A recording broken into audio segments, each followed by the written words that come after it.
पडतात दोघं. आपण पाहत आहात जीसस इंडिया टीव्ही, चॅनल जे देवाकडून आहे, चॅनल जे स्वार्थ गाजवतं, चॅनल जे लोकांचे जीवन परिवर्तन करतं. पाहत रहा, लाईक करा, शेअर करा आणि सबस्क्राईब करा. या सेवा कार्याला अजून वाढवण्यासाठी तुम्ही हातभार लावू शकता व आम्हाला तुमची आर्थिक मदत करू शकता. Online payment. आणि बोलता बोलता तो म्हटला की माझा आता इथं नवीन ठिकाणात जॉबला जायचं, मग जुन्या ठिकाणामध्ये असणारी ती सॅलरी पण अजून त्याची जमली नाही, मिळाली नाही, खात्यावर जमा झाली नाही, बऱ्याच आर्थिक अडचणी.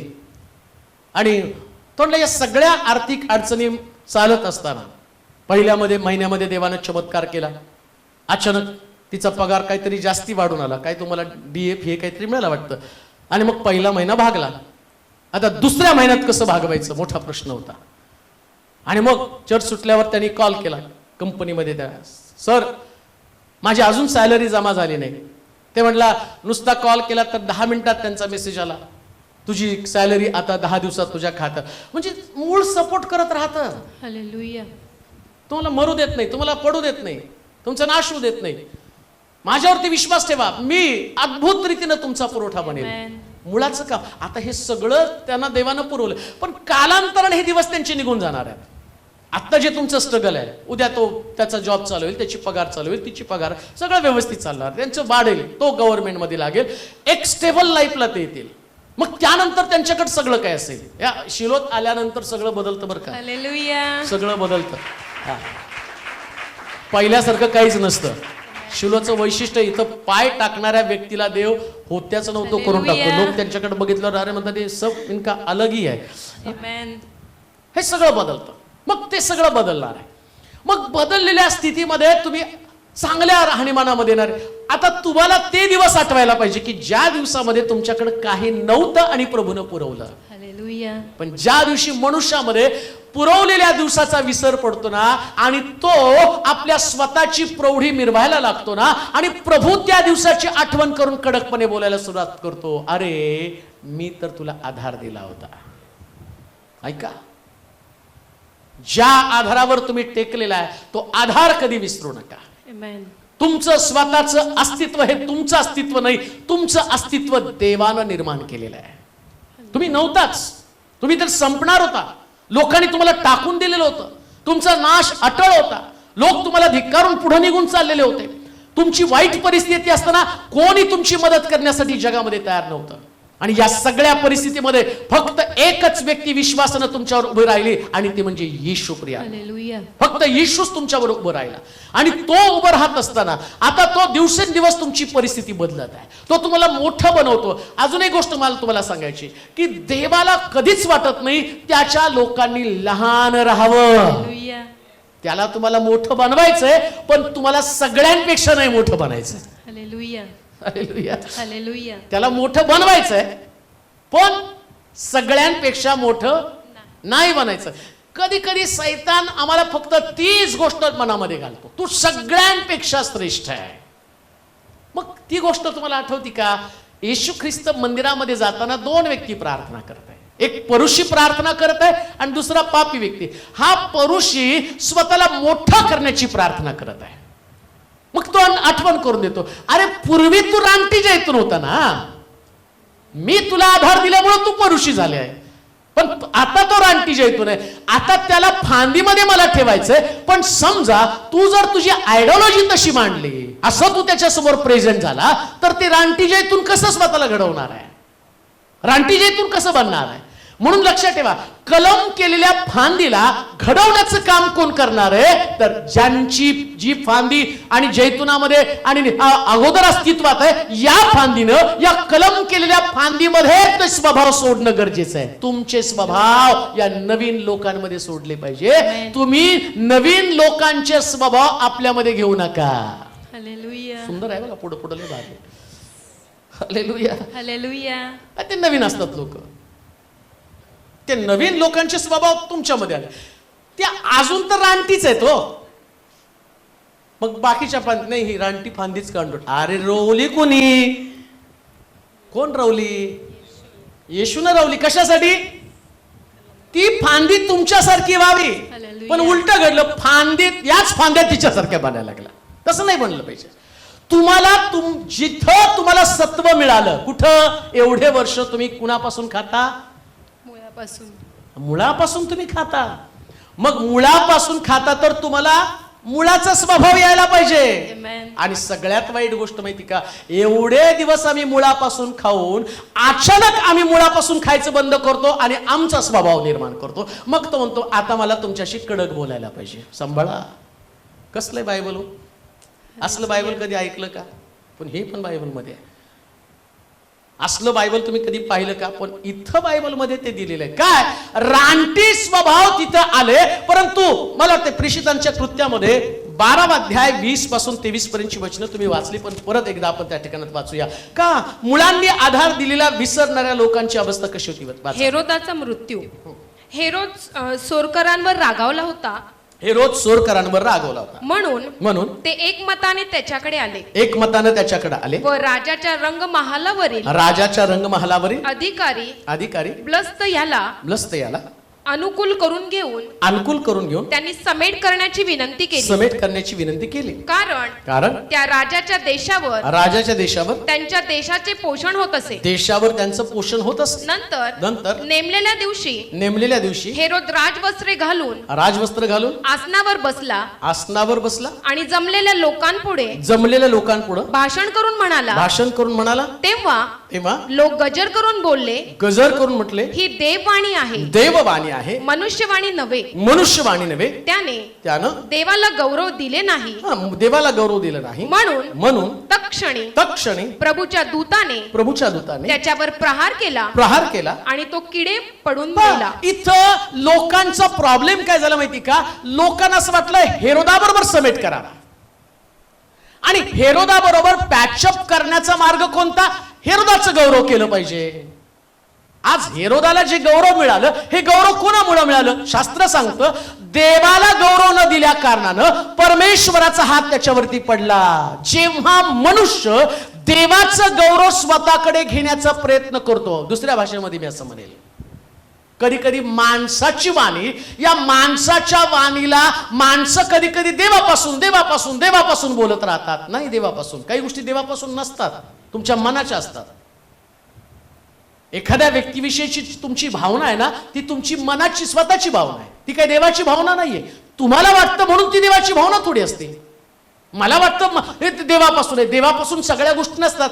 आणि बऱ्याच वेळा काही लोक आत्मिक जीवनामध्ये अशाच गोष्टी देवाच्या गोष्टी समजून लोकांच्या डोक्यामध्ये ते घालतात.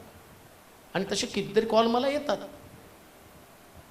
कोणीतरी आज सकाळीच मला मेसेज टाकला होता आणि त्याच्यामध्ये त्यांनी सांगितलं की काही लोकांनी सांगितलं की तुमच्या वाडवडिलांच्या असणाऱ्या चुकांमुळे तुमचं गर्भाशय देवाने शापित केले. मग क्रूसावरती येशू कशाला गेला? ते कन्फ्युजन मध्ये आले. अहो, त्या देवाच्या संतानं मला सांगितलं तुमचं गर्भाशय शापित आहे. अरे, शाप तोडण्यासाठी प्रभू येशू ख्रिस्त क्रूसावरती गेला ना. मग आता इकडं तेच गोष्ट बोलली जाते.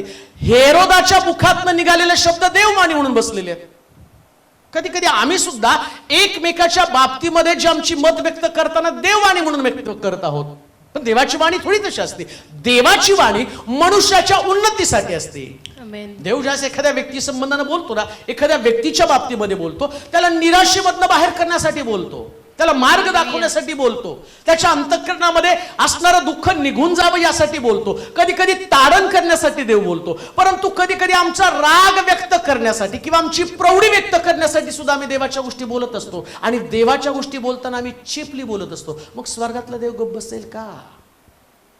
त्यानं हेरोदाला सुद्धा सोडलं नाही. असं लिहिलं, देवानं आपला हात हेरोदावरती टाकला आणि हेरोद जागच्या जागी किडे पडून मेला. म्हणून दुसरी गोष्ट मी तुम्हाला सांगत आहे, सगळ्यात भयानक गोष्ट कोणती असेल तर देवाच्या गोष्टीशी खेळणं. कधी कधी तुम्हाला काही वाटत नसेल तर शांत बसा. तुम्हाला लाख कोणी किती विचारलं ना, मला विचारतात फोन करून, प्रार्थना करा आणि देव काय सांगतो ते सांगा. परवा कोणीतरी पोरगी कुठंतरी पळून गेली आणि मग त्यांनी फोन केला, प्रार्थना करा आणि ती कुठे आहे तेवढं मला सांगा. आता जसं काय ती जाताना पत्ता टाकून माझ्याकडे गेली होती, मी इकडे चालले, माझ्या घरच्याने विचारलं तर त्यांना सांगा जरा प्रार्थना करून देव कुठं आहे ना, तिचा पत्ता आम्हाला प्रार्थना करून सांगा. काय सांगू मी आता? लोकांना ती सवय लागली म्हणून आपण इकडे या लोकांनी ते बोलत गेले. त्यांना समेट करायचं, त्यांना पॅचअप करायचं होतं, त्यांना हेरोदापासून काहीतरी पाहिजे होतं. लक्षात ठेवा, लोक तुमचा उपयोग त्यांच्या फायद्यासाठी करतात, त्यावेळेस पण तुम्ही देववाणी म्हणून त्यांच्या नादी नका लागू. आमेन. किती साधं सोपं आहे. लोक तुम्हाला वापर करतात, तुम्हाला उगाच चढवतात. तुम्ही देव, तुमच्याकडनं देव बोलतो, तुमच्याकडनं देव बोलतो, इकडं ही देव खुश झाली, तुम्ही खूप धार्मिक, तुमच्यासारखी सिस्टर धार्मिक नाही. ब्रदर तुम्ही खूपच प्रार्थनाशील आहे. ब्रदरला बी ते 4 टाळके आपले नाही बरं का, सिस्टरला पण ते 4 टाळके, मग त्यांना त्यांचं जग तेवढंच वाटतं. आणि इकडं काय होतं, देवाचं गौरव मनुष्याकडे जाऊ लागतं आणि तिकडं देव कडक शब्दानं बोलायला सुरुवात करतो. देवाचा शब्द जसा आहे तसाच गेला पाहिजे, ही देवाची अपेक्षा आहे. जसा आहे तसा कडकपणे ते बोलतो. कोणाशी कडकपणे बोलतो? जे देवाचं क्रेडिट स्वतःकडे. काय क्रेडिट? आधार कोणी दिला? मुळाने. हे लक्षात ठेवलं पाहिजे. हे हेरोद विसरला. तो म्हटला की हे सगळं, काय शब्द वापरला बघा त्यांनी, नंतर नेमलेल्या दिवशी हेरोद राजवस्त्रे घालून आसनावर बसला आणि जमलेल्या लोकांपुढे भाषण करून म्हणाला. तेव्हा लोक गजर करून बोलले, ही देववाणी आहे, मनुष्यवाणी नव्हे. तेव्हा देवाला गौरव दिले नाही. एक गोष्ट ध्यानात ठेवा, जेव्हा तुम्ही जे बोलता ना त्यास ते तुमचं मन म्हणून लोकांना सांगा. अशी सक्ती करू नका, हे देव बोलतो, हे देव बोलला, हे देव बोललाय. का गडबड करता? देव बोलला, बोललाच नाही तर कशाला बोलता?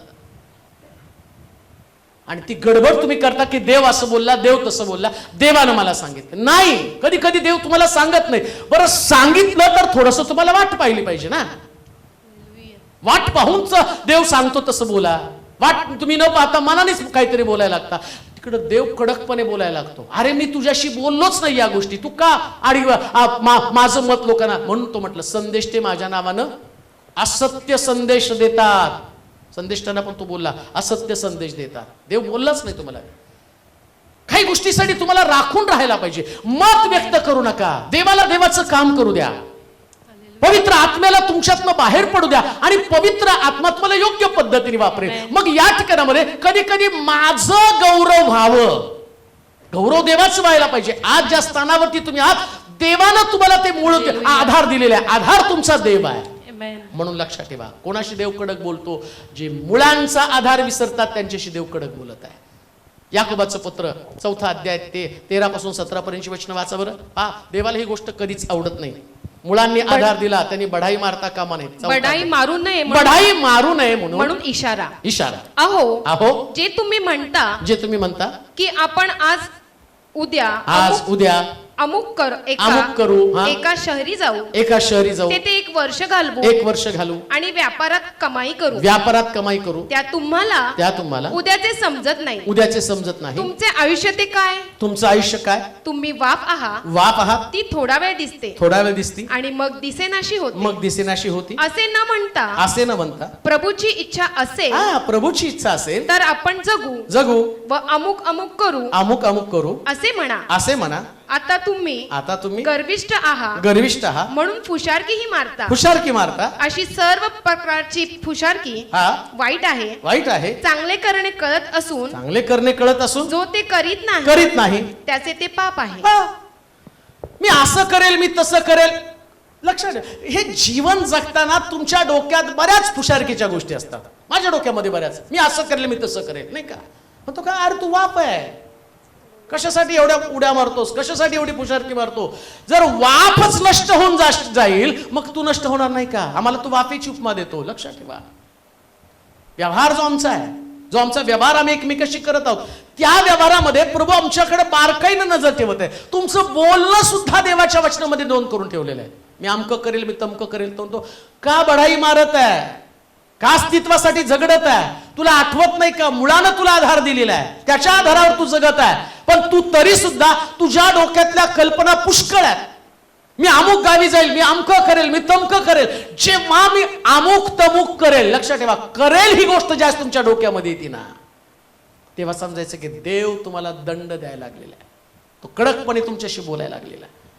म्हणून पृथ्वी तलावरती राहत असताना नम्र राहणं गरजेचं आहे.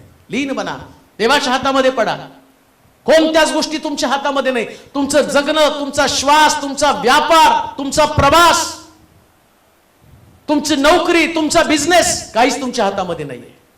एकदा देवानं ठरवलं या व्यक्तीला त्या बिझनेस मधनं मला काढून टाकायचं, देव ठरवतो त्यास तुम्हाला कोणी सुद्धा त्या ठिकाणी टिकून धरू शकत नाही. एवढा मोठा राजाला वाटत होतं हे बाबेल नगरी मी माझ्या वैभवानं, माझ्या हातासाठी, माझ्या हातानं, माझ्या ज्ञानानं मी बांधलेलं आहे. तेवढ्यात देव त्याला बोलला, रानामध्ये तुला मी गवत काढण्यासाठी पाठवणार आहे. देव कुणालाच ठेवत नाही जागेवरती. बढाई, फुशारकी, कोणत्याच गोष्टीची प्रौढी मारून तुम्ही जीवनामध्ये पुढे जाऊ शकत नाही. देव कडक बोलत आहे. देवाचा कडकपणा आम्हाला समजून घेणं गरजेचं आहे. कोणत्या गोष्टीसाठी आम्ही स्ट्रगल करतो, जगडत आहोत, काय आमच्यामध्ये अस्तित्व आहे, आमच्यामधला श्वास, आमच्यामधलं काम करण्याची ताकद. विचार करा. एक दिवशी देवाचं डोकं फिरलं, तो म्हटला नाही याच्या मेंदूचं संतुलन ढासळलं आणि जागच्या जागी पॅरालिसिस होऊन तो व्यक्ती कामावर तरी जाऊ शकेल का? काय खाणार आहे, काय करणार आहे, पुढे कसं होणार आहे तुमचं? त्याने ठरवलं नाही या व्यक्तीला वेडं करून टाकायचं. राजाला जर त्याने वेडं केलं, 7 वर्ष रानामध्ये गवत खाण्याचा वेडा झाला, तो प्राण्यासारखा, पशुसारखा रानामध्ये गवत खाऊ लागला. इतकं देवाची ताकद आहे, इतकं सामर्थ्य देवाकडे आहे. कोणत्या गोष्टीसाठी आम्ही कोणत्या गोष्टीची बढाई मारत आहोत? माणसाला अस्तित्व समजलं पाहिजे, शरीराची किंमत समजली पाहिजे. एक दिवस देव म्हटलेले याचा श्वास बंद करून टाका, व्हेंटिलेटर, तिथून बाहेर कसं पडणार? मग प्रार्थना करावी लागते. एवढं बढाई मारणारा, फुशारकी मारणारा व्यक्ती आज व्हेंटिलेटरवर, काय उपयोग आहे त्याचा? मग किती चांगलं जीवन आहे की प्रभूच्या हातामध्ये पडायचं. रोज आपण देवाला म्हणायचं, देवा आजचा दिवस दाखवला तुझ्या कृपेमुळे मी जिवंत आहो. असं लिहिलंय, मी अमुक एक करेल. काय लिहिलं? जे तुम्ही म्हणता की आपण आज उद्या अमुक एका शहरी जाऊ, तेथे 1 वर्ष घालवू आणि व्यापारात कमाई करू, त्या तुम्हाला उद्याचे समजत नाही. तुमचे आयुष्य ते काय? तुम्ही वाफ आहात, ती थोडा वेळ दिसते आणि मग दिसेनाशी होते.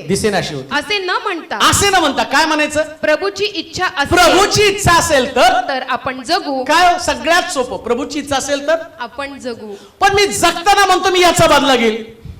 मग ही प्रभूची इच्छा आहे का तुम्हाला जीवन ठेवायचं? नाही. आता बऱ्याच लोकांचा जगण्याचा उद्देशच बदलाय. जगण्याचा उद्देशच खुन्नस आहे, ईर्ष्या आहे.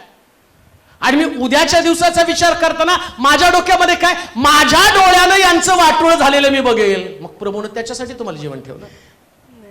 आम्ही म्हणताना मी माझ्या डोळ्यानं वागणार यांचं वाईट झालेलं. अरे जगता कशासाठी? तर प्रभूची कृपा आहे म्हणून जगता. कोणाशी कडक बोलतो? ज्यांचे विचार अशा प्रकारचे. लक्षात ठेवा, आत्मिक मनुष्यानं नेहमी याच भावनेनं जगायचं, मी देवाच्या इच्छेनं जिवंत आहे. आणि रोज असंच बोलायचं आहे. फार मोठी स्वप्न बघितली, मी असं करेल, मी तसं करेल, मग तुमचं अस्तित्व धोक्यामध्ये. तुम्ही देवाच्या इच्छेनं जगत आहात, ही गोष्ट तुमच्या ध्यानात असली पाहिजे. आता तिसरी गोष्ट, 20 वचन पाहणार आहोत, रोमकराचं पत्र. बरे, अविश्वासामुळे त्या तोडून टाकण्यात आल्या आणि विश्वासाने तुला स्थिरता आली. तर अहंकार बाळगू नको. आता तिसरी गोष्ट, कोणाशी देव कडकपणे बोलतो? तो म्हणतो अविश्वास, ज्यांच्यामध्ये विश्वास नाही अशांची देव कडकपणे बोलतो. आता विश्वास असणं ओळखायचं कसं, नसणं ओळखायचं कसं? प्रकटीकरणाच्या पुस्तकामध्ये 2 अध्याय 3 ते 5 पर्यंतची वचनं वाचली तर तुम्हाला विश्वास आहात का ते कळेल. प्रकटीकरणाचं पुस्तक 2 अध्याय 3 ते 5. तुझ्या अंगी धीर आहे. माझ्या नावानं तू दुःख सोसलं आहे आणि तू खचून गेला नाही.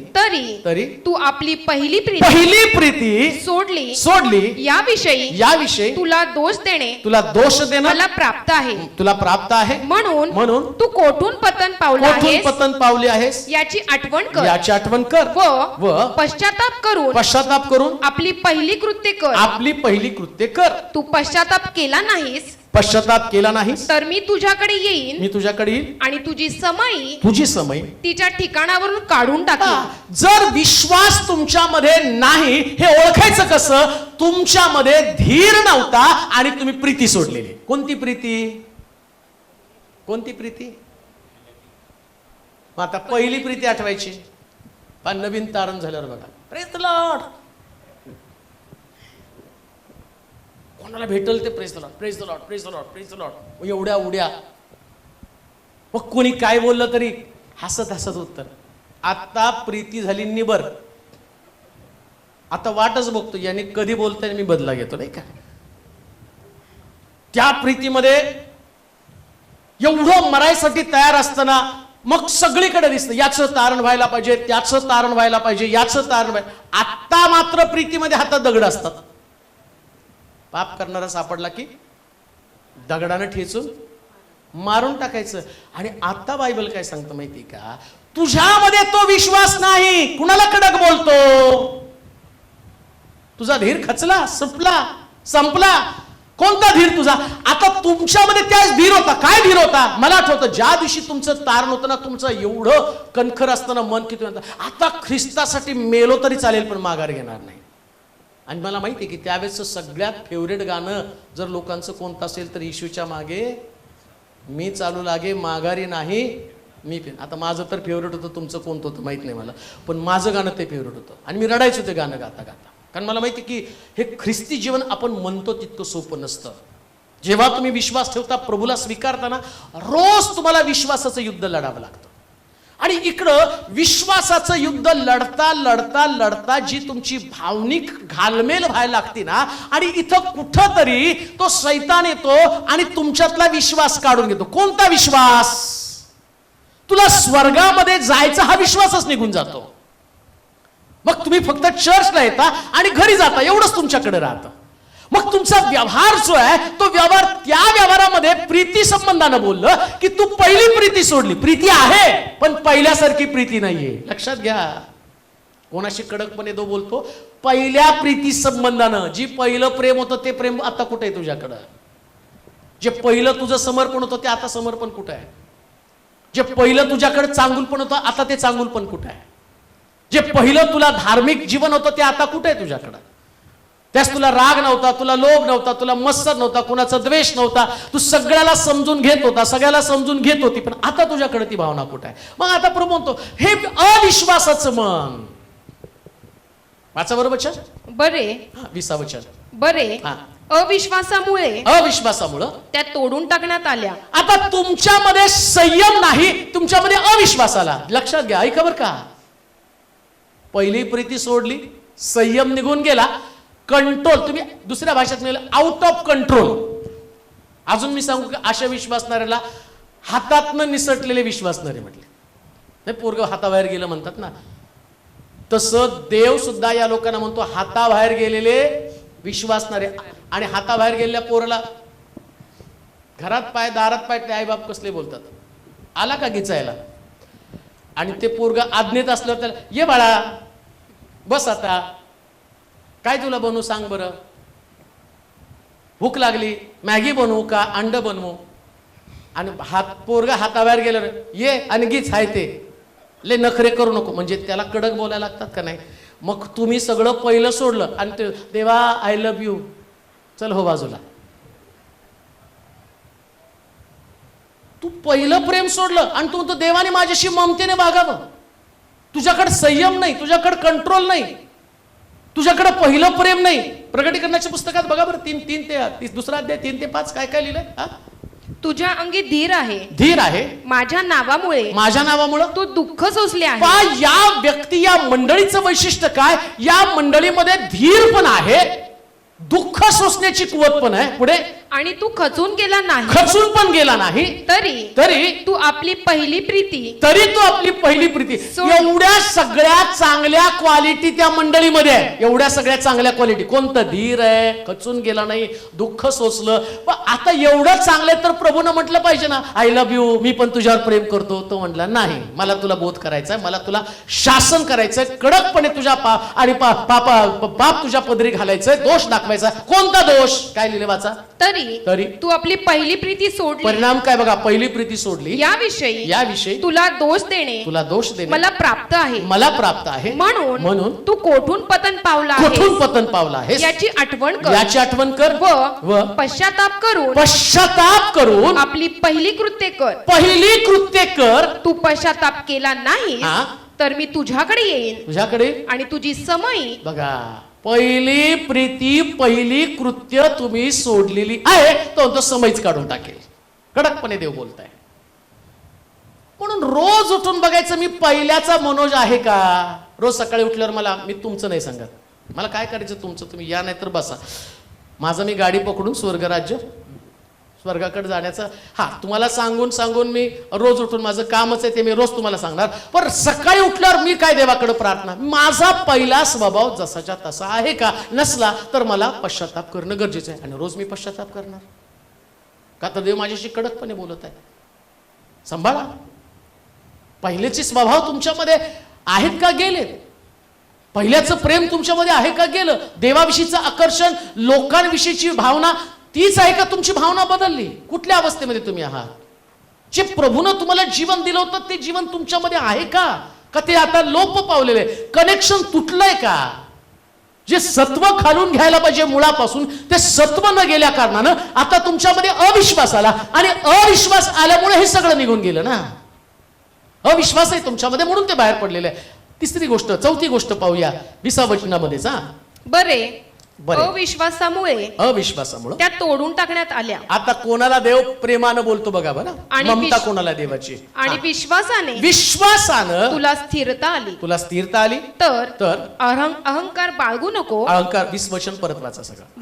बरे, अविश्वासामुळे त्या तोडून टाकण्यात आल्या. आणि विश्वासाने तुला स्थिरता आली. तर अहंकार बाळगू नको. भीती बाळग. कारण जर देवानं मूळच्या फांद्या राखल्या नाही, तर तो तुलाही राखणार नाही. देवाची ममता व कडकपणा पहा. पतन झालेल्यांविषयी कडकपणा आणि तुझ्याविषयी देवाची ममता. मग आता तो काय म्हणतो, तू तर विश्वासापासून तुटला. कोण तुटला, ज्याच्यामध्ये पहिलं प्रेम नाही, पहिल्यासारखी कार्य तो करत नाही. मग देव म्हटलं हे सगळे गेले, बाद झाले, आता मला यांचं काही नको, हे नकोच आहेत मला. त्याने कलम केल्या, तोडून टाकल्या. मग आता तो काय करतो, रानटी जैतुनाची फांदी घेऊन येतो. आता रानटी जैतुनाची फांदी आणून तो लावतो आणि तिला विश्वासाच्या द्वारे स्थैर्य देतो. म्हणजे या रानटी जैतुनाला विश्वास ठेवण्यासाठी पोषक वातावरण निर्माण करतो देव. म्हणजे नवीन तारलेला व्यक्ती बरं का, मिनिस्ट्रीमध्ये नवीन आलेला व्यक्ती, सेवेमध्ये नवीन आलेला व्यक्ती, प्रभू काय करतो माहिती का, ज्या अस्तित्वात आहेत, ज्या जैतुनाचा भाग आहे, ज्या जैतुनाच्या फांद्या आहेत, पण जैतुनाच्या फांद्या जैतुनापासून, मुळापासून रस घेण्याचं त्यांनी बंद केलं. मग आता त्याच्यातला रस तर त्याला द्यायचा आहे. मग तो कोणाला देणार, या फांद्या रस घ्यायला तयार नाही, यांनी नाकारायला लागले. त्याची प्रीती नाकारली, त्याची सहनशीलता नाकारली, त्याचा विश्वास नाकारला, धार्मिकता नाकारली, पहिल्यासारखी कर्म करायला तयार नाही, त्याने सगळं वेगळं द्यायला सुरुवात केली. मग तो काय म्हटला, या फांद्यांचा विचार सोडून यांना जळू द्या, यांना असंच राहू द्या. मग तो काय करतो, नवीन जी फांदी आहे या फांदीला तो सत्व द्यायला सुरुवात करतो. मग देवाची ममता त्यांना, सत्व देणं म्हणजे देवाचं प्रेम त्यांना, नाही का. मग अशी मी तुम्हाला सांगितलं ना, ते लेकरू वाया गेलं, आई बाप त्याला काय शिळपाकं देतात, आणि जे घरात आहे ना त्याला चांगलं बनवून देतात, नाही का. ते घरात असतो त्याला खा म्हणतात बाळा तो, आणि त्याला याची जिरवो. आणि कधी कधी टोपल्यात काहीच नसतं, ते बाहेर ना गावभर गिचून आला ना, मग आता तुला कुठून द्यायचं, डायलॉग आहे का त्यांचे, नाही गावभर गिचून आलास ना, आता तुला कुठं आहे, वेळेत येता येत नाही, आम्ही खाऊन सगळे पातेले धुवून ठेवून टाकले, बस आता घरामध्ये तसा. आणि जो घरात आहे त्या घरातल्यानं सगळं छान छान खाऊन मस्त ढेकर देऊन झोपला, पण गोरायला पण लागलेला. मग आईनं जे घरात आहे त्याला प्रेम दिलं ना. आता याचं हा म्हणतो मी, अगं मी मोठा मुलगा आहे, म्हणजे मी आधीच जैतून आहे, हे बाळ आत्ता जन्माला आलंय, पण हे बाळ आत्ता जन्माला आलं, ते माझ्याकडे आहे, ते माझं ऐकतं. तू माझ्यामध्येच होता, माझ्यामध्ये वाढला, पण तू ऐकायचं बंद केलं, आता तू घेत नाही म्हणून मी तुला देत नाही. म्हणून जे नवीन विश्वासामध्ये येतात प्रभू त्यांना ममतेनं वागवतो. म्हणून मी पहिल्याच प्रीतीमध्ये अडकून राहावं. किती सुंदर आहे नाही. मी माझं वर्तन बदललं, मी माझं जीवनशैली बदलली, देव त्याची पद्धत पण बदलून टाकतो. मग तो काय करतो माहिती का, नवीन विश्वासणाऱ्या व्यक्तीला तो म्हणतो की मी माझ्या प्रीतीनं त्याला स्थिर करेल. लक्षात ठेवा, ऐका, सगळ्यात महत्वाचा शब्द याच्यातला कोणता माहिती का, तो म्हणतो मी विश्वासानं तुला स्थिर करेल. काय वाचा बरं शब्द, 20 वचन. बरे अविश्वासामुळे त्या तोडून टाकण्यात आल्या आणि विश्वासाने तुला स्थिरता आली. आता देव काय करतो, या नवीन विश्वासणाऱ्याला प्रेम दाखवून दाखवून त्याला स्थिर करायला सुरुवात करतो.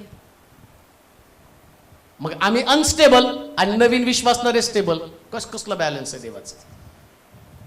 आम्ही अस्वस्थ, नवीन विश्वासणारे स्वस्थ. आम्ही दुःखी कष्टी, नवीन विश्वासणारे आणि त्यांच्यामध्ये आनंद आहे. मग का असा परिणाम झाला, का आमच्या जीवनामध्ये हे दुःख आलं, का आम्हाला अडचणी आल्या, तो माझ्या सल्ल्याकडे तुम्ही दुर्लक्ष केलं ना. देव तुम्हाला वारंवार सांगत असतो, योजना समजावून सांगत असतो, प्रभूचं अंतःकरण समजावून सांगत असतो. तुमच्यामध्ये असणाऱ्या नको असलेल्या गोष्टी काढा, या सोडून द्या. कित्येक वेळा त्या सल्ल्याकडे तुम्ही दुर्लक्ष केलं. मग देवाची ममता या नवीन विश्वासदारांसाठी, बाहेरून आलेले लोक, नवीन लोक येतात विश्वासामध्ये, जे लांबून आलेत ना, कोल्हापूर, कुठून आता जातात ना, जालना, तुम्ही इकडून आला, पण आता जाताना देवाची ममता घेऊन जाणार आहात. आणि देव तुम्हाला तो विश्वासामध्ये मी तुला स्थिर, म्हणजे नेमकं काय करणार आहे देव, विश्वासामध्ये स्थिर करणार आहे. तुमची जी प्रार्थना घेऊन तुम्ही आलेला आहात, काही लोक खूप दिवसापासून प्रार्थना करत असतील, पण तुम्ही जसं घरी जाण्याच्या रस्त्यानं निघाल ना, तुमच्या कुटुंबात पोचताल, आठवड्यानं 2 आठवड्यांनी तुम्ही आम्हाला कॉल करून सांगाल की प्रभूनं आमचा विश्वास वाढावा, एवढी मोठी साक्ष आमच्यामध्ये निर्माण केली. कारण तो म्हटलं की मी नवीन लोकांना ते देणार. कलम करून त्यांच्यामध्ये लावलं, ते मला बिलगले. आता मलाही पण खात्री आहे, इथून जे लोक घरी जातील ना, ते लोक घरी गेल्यावर जास्त प्रार्थनेमध्ये वाढणार आहेत, जास्त वचनामध्ये वाढणार आहे, जास्त प्रभूच्या जवळ राहणार आहे. मग हे प्रभू सगळं पाहतो. मग प्रभू पाहतो की ही लेकरू एवढं माझ्या जवळ आहे, जे तुम्ही आधी जवळ होता, जे तुम्ही इथं वारसा हक्कानं, तुम्हाला देवाची एवढी मोठी कृपा आहे. अहो तुम्ही इथं बसून रोज ऐकता, पण काही लोक ते सांगतात, अहो पाळक साहेब माफ करा, संध्याकाळी तुम्ही टाकताना आम्ही तोपर्यंत सुद्धा कंट्रोल करू शकत नाही. आमची इच्छा आहे की तुम्ही असाच्या असा लाईव्ह संदेश त्या युट्यूबला टाकला तर किती बरं होईल, पण आपल्याला तसं करता येत नाही. का तर त्याच्यामध्ये सगळं कटछाट करून बरंच त्याचा आवाज चांगला राहावा, चांगला ऐकायला मिळावं, याच्यासाठी आपल्याला पुष्कळ मेहनत घ्यावी लागते त्याच्यावर, पण तिथं आणि त्यांना द्यावं लागतं. मग तुम्ही विचार करा, हे सगळं प्रभू तुम्हाला बसल्या जागी पुरवतो आणि हे लोक लांबून येतात. काही लोक आपला संध्याकाळचा वेळ त्या टीव्ही समोर घालवतात, युट्यूब समोर घालवतात. मग त्यांचं हे नवीन विश्वासणाऱ्यांसाठी प्रभूचं प्रेम किती असेल, देवाची ममता किती असेल, आपल्या अंतःकरणाचा कठोरपणा बाहेर जाणं गरजेचं आहे. अन्यथा तो म्हणतो मी त्या तोडलेल्या फांद्यांकडे बघणार नाही, पण लावलेल्या फांद्यांना मात्र मी स्थिर करेन. कोणाला ममता आहे देवाची? ज्या लोकांनी विश्वासानं आपलं जीवन प्रभूला दिलं आणि प्रभूपासून त्या ठिकाणामध्ये असणारं सत्व स्वीकारतात. म्हणून लक्षात ठेवा, विश्वास लोप पावला, प्रीती पण गेली, आणि नवीन तारण पावलेला विश्वासणारा याच्यामध्ये प्रभूची नवीन प्रीती आली. ऐका, तुमच्यामधलं प्रभूचं पहिलं प्रेम निघून गेलं, तुम्ही कठोर बनला, तुमच्या अंतःकरणामध्ये आता पहिल्यासारखी थोडं सुद्धा भावना राहिलेली नाही. पहिले पाप केलं तर घरी जाऊन पश्चाताप आपण करत होतो, कुणाला बोललो तरी.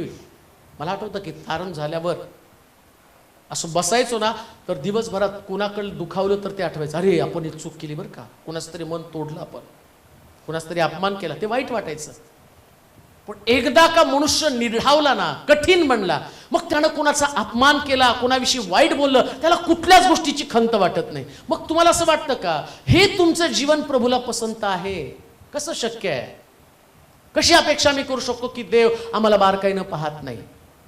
बरं, मुळामध्ये तुमचा व्यवहार हा लोकांच्या व्यवहारावरती अवलंबून असताच कामा नये. तुमचा व्यवहार ख्रिस्ताकडे बघूनच असला पाहिजे. लोक माझ्याशी कसं वागतात मी तसं वागेल, मग याचा अर्थ तुम्ही ख्रिस्ताला बिलगलेलेच नाहीये.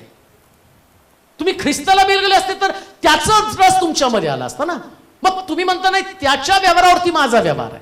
बरं, तुम्ही काय म्हणता, नाही मग ते पण त्याच चर्चमध्ये आहेत ना. अरे मी त्या फांद्यांविषयी बोलतो ज्या फांद्या ख्रिस्ताला बिलगलेल्या आहेत. ज्या फांद्या ख्रिस्ताला बिलगल्यात नाही त्यांच्याकडनं तुम्ही काय अपेक्षा करणार? जर तुम्ही ख्रिस्ताला बिलगलात, जर तुमच्यामध्ये येशू आहे, जर तुम्ही धार्मिक आहात, जर तुम्हाला वाढायचंय, जर तुम्हाला कलम होऊ नये, जर तुमची छाटणी होऊ नये, तुमच्या जागी दुसरा रिप्लेस होऊ नये. मी रिप्लेस विषयी बोलत आहे, रानटी जैतुनाविषयी बोलत आहे. रानटी जैतुनाची फांदी चांगल्या जैतुनाला अलिप्त करून रानटी जैतुनाची फांदी तर लागणारच आहे. मग फांदी तुटल्यावर परत फांदी जोडली जाणार नाही. रानटी जैतून जर तो बिघडला तर त्याला पण तो धोक्याचा. वाचा बरं त्याच्यात खाली म्हटलंय. हा बरे अविश्वासामुळे त्या तोडून टाकण्यात आल्या आणि विश्वासाने 22 वचन देवाची ममता व कडकपणा पहा. पतन झालेल्यांविषयी कडकपणा आणि तुझ्याविषयी देवाची ममता. पहा कोणाविषयी कडकपणा आहे? पतन झाले म्हणजे पूर्वीचं जीवन नसलं. पतन म्हणजे एका लेवलला तुम्ही आता समजा माझं तारण झालं, माझ्यामध्ये विश्वास आहे, माझ्यामध्ये प्रीती आहे, ऐका बरं का, पहिलं प्रेम, माझ्यामध्ये सहनशीलता आहे, म्हणजे मी पतनाच्या वर आहे, मी बाहेर सगळ्या घाणीतनं आलेलो आहे आणि आता मी सहनशील आहे, मी आणि पतनामध्ये नाही. आणि आता काय झालं, जो माझा विश्वास, जी माझी धार्मिकता, जी माझी सहनशीलता, आता मला सहन होतच नाही हो. म्हणजे मी काय झालो? पतन झालं माझं. आता मला झटकन राग येत आहे, म्हणजे काय झालं? पतन. आता पटकन मी कुणाचा तरी अपमान करतो, म्हणजे काय झालं? तुम्हीच बोला की पतन. मग एवढं सोपं आहे, पतन झालेलं कळतं तरी. काय देवा तूच मला दाखव माझं कुठं चुकतंय. आता काय तुझ्या डोळ्यात बॅटरी घालू, टॉर्च घालून तुला दाखवू काय चुकायला लागलंय? अहो तुम्हाला सगळं कळतंय नेमकं तुमचं कुठं चुकत आहे, पण तरी सुद्धा आम्ही ते ऍक्सेप्ट करायला तयार नाही. आता प्रभू काय म्हणतो माहिती का, मला तुला कडक शब्दामध्ये बोलायचंय. काय कडक शब्दामध्ये बोलायचंय? तुझं पतन झालं, मुळामध्ये माझं पतन झालं हे मला ऍक्सेप्ट करायला पाहिजे. माझी जागा, माझं स्थान, आणि जसं पतित देवदूतांनी आपली जागा सोडली, तुम्ही तुमच्या जागेवरती आहात का? प्रभूनं जे तुम्हाला तुमच्यामध्ये ठेवलं होतं त्या गोष्टी आता तशाच तुमच्यामध्ये आहे का? आता तुमच्यात तो राग, तो द्वेष, तो मत्सर आहे का? तो अहंकार, तो गर्व आहे का? तो मनाचा ताठा आहे का की जो पूर्वी तुमच्यामध्ये नव्हता पण आता परत आला? म्हणजे तुमची जागा पडलेली आहे, खाली पडलेला तुम्ही.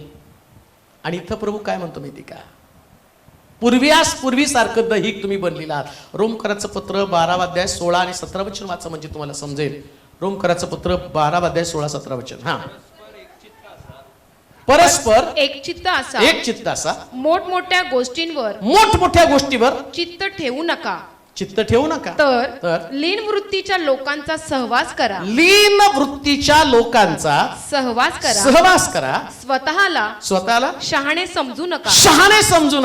वाईटाबद्दल वाईट अशी कोणाची फेड करू नका. सर्व मनुष्यांच्या दृष्टीने जे सात्विक ते करण्याकडे लक्ष ठेवा. काय मोठ्या गोष्टींवर चित्त ठेवू. कधी कधी फार मोठ्या गोष्टी, अहो काहीच मोठं नाही, येशू शिवाय जगात काहीच मोठं नाही, काहीच मोठं नाही हो. मला जर वाटलं नाही मला बेनहीन बनायचंय, बेनहीन सारखी माझी सेवा असली पाहिजे, माझं चित्त मोठ्या गोष्टीवरती. काय आत्मिक जीवन जगताना नेहमी आम्हाला असं वाटतं की आमकी जागा मला पाहिजे. ती जागा नसती मोठी, जागेमधला अभिषेक मोठा असतो, तो प्रभूने तुम्हाला दिलेला असतो. आणि कधी कधी ही जागा जी नाही, जागाच तुमच्या अस्तित्वाला नष्ट करण्यासाठी कारणीभूत ठरते. जी तुम्हाला आपल्या जागेवरूनच काढण्यासाठी जागाच कारणीभूत आहे. त्या जागेवरती इतकं तुमचं प्रेम, इतकं त्या स्थानावरती तुमचं प्रेम असतं. आणि चर्चा सगळ्या मोठ्या काय लिहिले वाचा बरं ते वचन परत 16 परस्पर एक चित्त असा मोठमोठ्या गोष्टींवर चित्त ठेवू नका.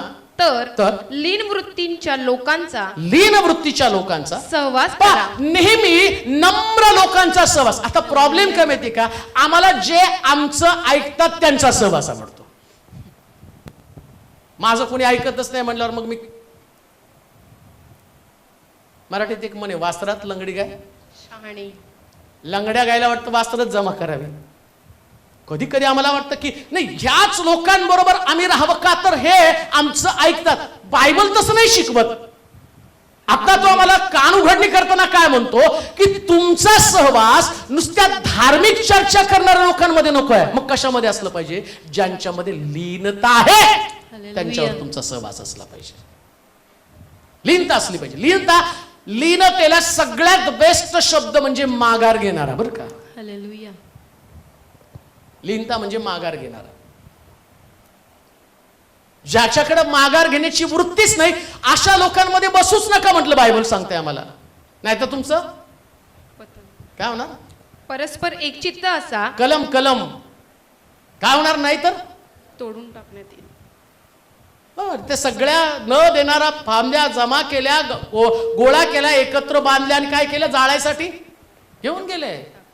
फळ तर द्यायला पाहिजे. कोणतं फळ? सहनशीलतेचं फळ, प्रीतीचं फळ, चांगुलपणाचं फळ. या सगळ्या फळांना आमचं जीवन. मग हे फळ येणार कुठून? जशा प्रकारचा सहवास तसे तुम्ही बनणार आहात. अहंकारी लोकांच्या सहवासात राहाल, अहंकारीच बनणार आहात. व्यभिचारी लोकांच्या सहवासात व्यभिचारी लोक बनणार आहात. लबाड फसवणाऱ्या लोकांच्या सहवासात असाल, तुम्ही फसवणारेच बनणार आहात. जसं तुमचं जीवन तसंच तुम्ही लोकांना घडवणार आहात. मग आम्हाला राहायचं कोणाच्या सहवासामध्ये? मग तो म्हटला नवीन विश्वासणारा. म्हणून नवीन विश्वासणाऱ्याने पण सांभाळायचं बरं का. चॅप्टर विश्वासणाऱ्यांची सोबत धरू नका, प्रॉब्लेम येतो. नवीन विश्वासणाऱ्यानं काय करायचं? नम्र लीन लोक आहेत त्या लोकांच्या सहवासामध्ये राहायचं. आणि लीन विश्वासणारे जर असेल, वाचा वचन ते बरं. परस्पर एकचित्त असा मोठमोठ्या गोष्टींवर चित्त ठेवू नका, तर लीन वृत्तीच्या लोकांचा सहवास करा. स्वतःला शहाणे समजू नका. स्वतःला शहाणे समजू नका. मला सगळं कळतं, तुम्ही माझं ऐका.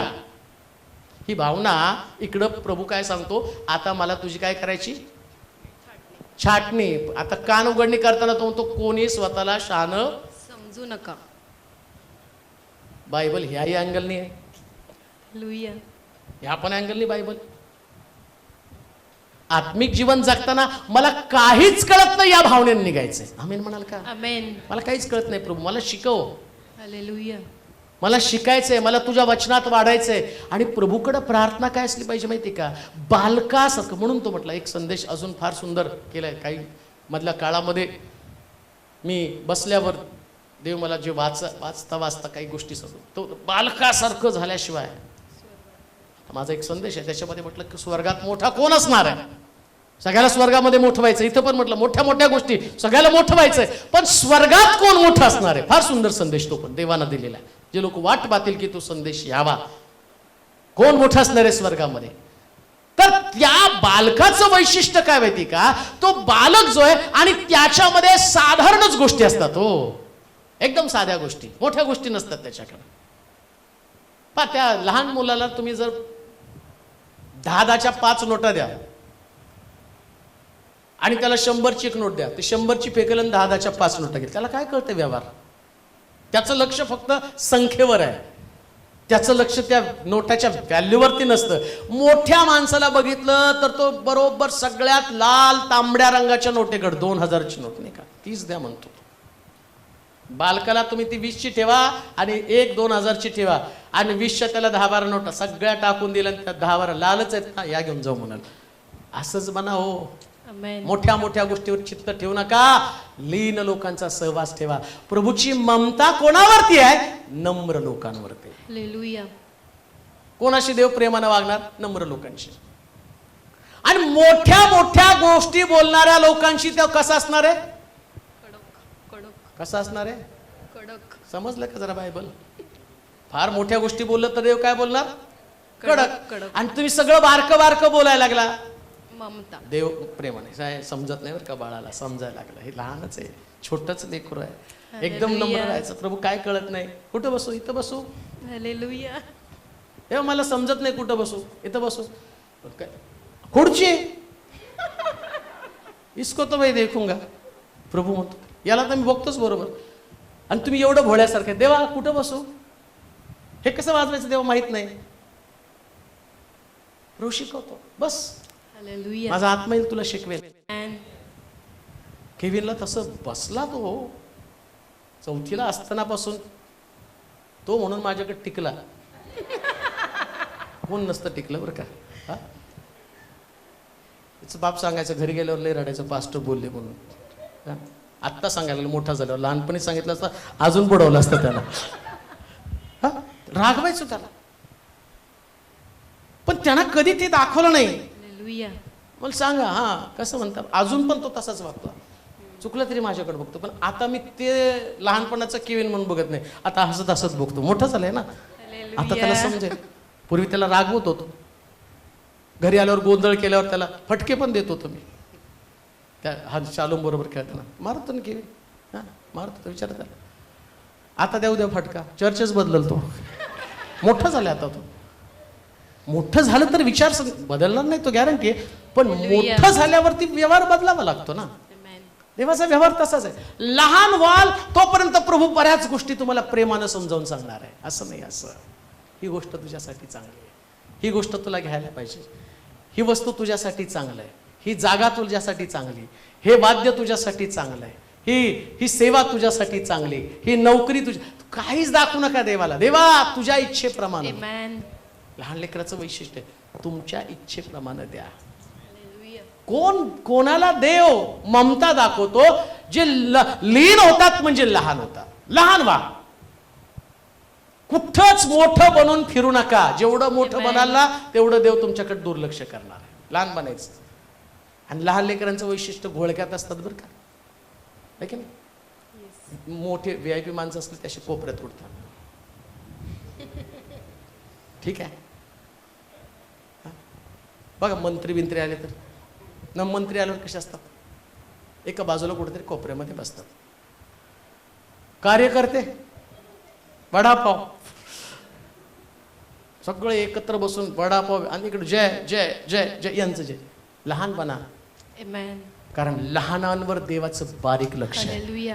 आणि सगळ्यात उत्तम गोष्ट काय माहिती का, प्रभू त्यांना प्रेमानं वागवतो. कोण काय बोललं तरी मनावर घ्यायचं नाही. लहान आहे आम्ही.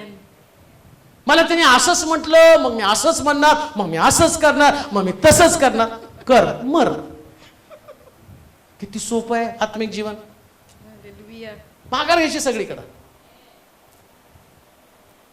प्रभू तुझ्या इच्छेप्रमाणे जसं पाहिजे हवं तसं तुम्हाला घडव, जसं पाहिजे तसं. तुमच्या इच्छेप्रमाणे काहीच बनू नका, आणि तुमच्या इच्छेप्रमाणे तुम्हाला काहीच करता येत नाही. वाचलं नाही का, तुम्हाला उद्याचं समजत नाही, मग कशाला बनता? तुम्ही म्हणा जिवंत आहे तर प्रभूची कृपा आहे. एवढंच बोलत जगा, एवढंच बोलायचं. मला मोठं व्हायचं नाही, मला लहान व्हायचं. मग प्रभूची ममता का प्रभूचा कडकपणा आहे तुम्हाला ठरवावं लागणार आहे. कडक देव तुम्ही मोठं झालं तर बोलणार. लहान आहे तोपर्यंत देव खूप संयमानं तुमच्याशी बोलल, प्रेमानं बोलल, गालगुच्चे धरून धरून बोलल. बाळा असं, बाळा तसं, सोन्या असं, छकुली तसं. नाव किती छान छान ठेवतात. मोठं झाल्यावर थोडी म्हणतात का, मोठे झालं. लहानपणी त्याला नाव ठेवलं छकुली, मोठेला छकुलीबाई म्हणतात का? नाही, तिचं जे नाव आहे तेच नाव तिला घेणार नाही का?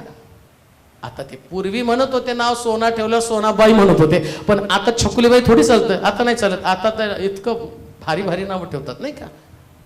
तुमचं अस्तित्व बदलल्यावर तुम्हाला त्या स्टेटसनं वागवलं जातं. लहानपणी तुम्हाला खूप सुंदर, म्हणून याकोबाला देवानं याकोब नाव ठेवलं नाही, नावच बदलून टाकलं त्याचं. तो अतिशय छोटा होता, लहान लेकरासारखा झगडून झगडून रडून रडून देवाकडे मागत होता, माघार घेत होता, नम्र बनत होता. नम्र बनला तर देवाची ममता तुमच्याकडे असणार आहे. आणि ज्याला देवाची ममता मिळाली ना, जगातला सगळ्यात श्रीमंत व्यक्तित्व आहे. सगळ्यात श्रीमंत व्यक्ती तोच आहे. प्रियानो, नम्र बना, लीन रहा.